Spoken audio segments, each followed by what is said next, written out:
explain how thermals work, difference between morning and evening. And again, this is obviously about, in regards to spot and stock. So, that's going to change a little bit probably depending on if it's archery or rifle, but just generalized thermals between morning and evening. Yeah, so Brian actually on the Beyond the Grid that's just launching here in the coming weeks, we took a chunk out of, we have a mule deer course that is online. That's a learning program. It's called Eastman's Mule Deer Course, and Brian did a really good job explaining how thermals work. Actually, it was on your Colorado or your Nevada hunt from last year. Brian, you want to take this? Yeah. So there's two different kinds of winds, and winds are so important when stalking deer, when hunting elk. More stalks are blown from wind than anything else, and so thermal winds are really important.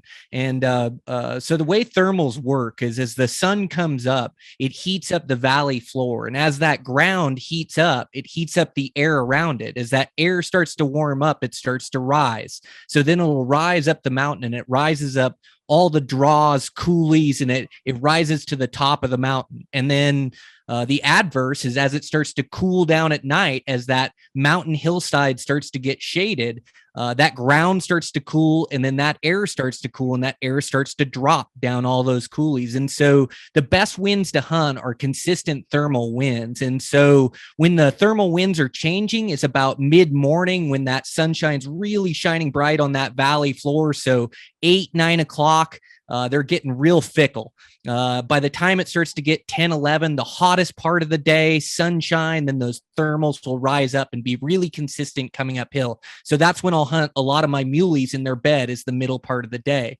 Then as those thermals start to cool and that mountain hillside starts to get shaded, those thermals will start to drop and they get really consistent. So this is when I kill a lot of my bulls, is in the evening after the mountains get shaded. That last hour, I get that downhill thermal and it starts getting real consistent where I can trust it. Now, where that can change throughout the day is if you have an uphill thermal, middle of the day, it's hot and sunshine, and you have a storm roll in, that storm will shade and it'll rain and it'll cool that mountain hillside, and those thermals will switch around. So all of a sudden, you're consistent, steady uphill thermals will change and go downhill and back up. So you got to pay attention to the weather, but that's kind of how thermals will work in the mountain. And it just pays dividends to pay attention to the way these winds move. So even if you're not making a stalk on a deer, on an elk, you should be taking notes of these winds and how they move through the mountain. So when you do get your chance, you have a higher understanding of what those winds will do.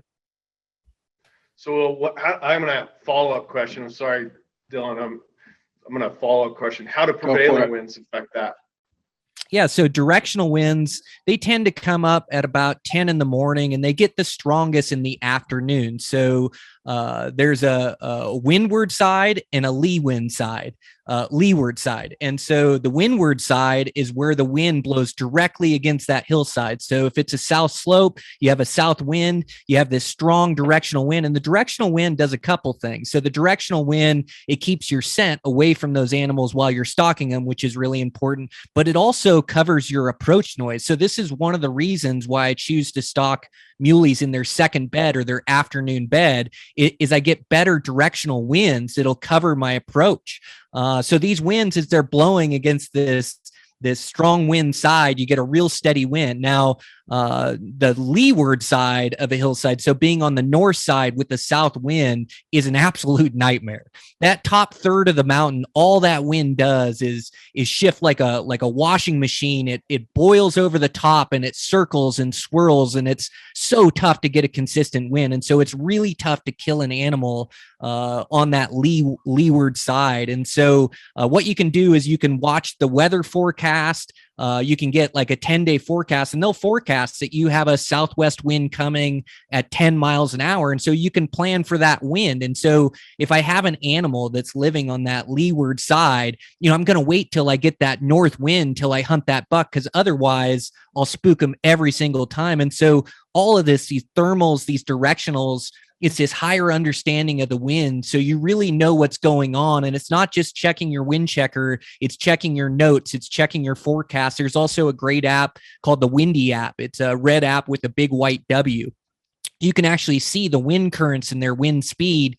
You can see it a couple days in advance of how it's going to move through those mountains. And so, so important when you're trying to spot and stalk animals is to learn those winds and how they move through those mountain valleys and peaks and such.